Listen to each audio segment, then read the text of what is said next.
Assalamualaikum warahmatullahi wabarakatuh. Nama saya Febrian Yona Putra dari MB 4401. Saya akan menjelaskan mengenai ekonomi chapter pertama.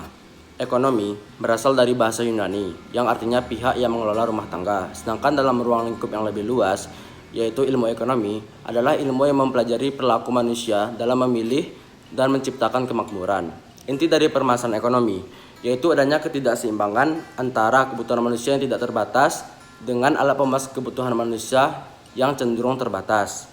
Kelangkaan ekonomi meliputi kuantitas, kualitas, tempat, dan waktu.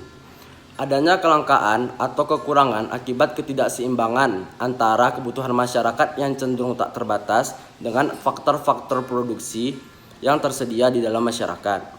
Di suatu pihak, masyarakat ingin memenuhi kebutuhannya yang cenderung tidak terbatas, tetapi di pihak lain, sumber daya ataupun faktor produksi yang dimiliki masyarakat cenderung terbatas.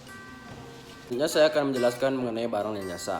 Barang merupakan suatu produk yang dapat dilihat, didengar, dirasakan, dan juga memiliki nilai serta bisa dirasakan manfaatnya. Sedangkan jasa, sesuatu yang tidak bisa dapat dilihat, didengar, dan dipegang, tetapi juga memiliki manfaat.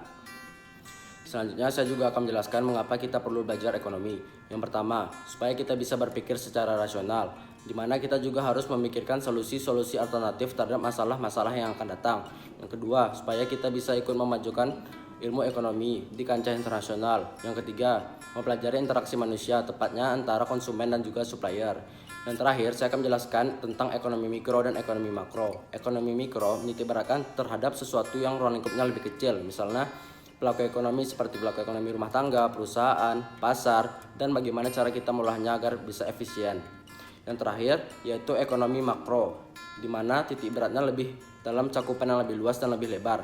Misalnya seperti suatu negara, perdagangan internasionalnya, deflasi, inflasi, neraca perdagangan, dan mata uang. Sekian dari saya. Wassalamualaikum warahmatullahi wabarakatuh.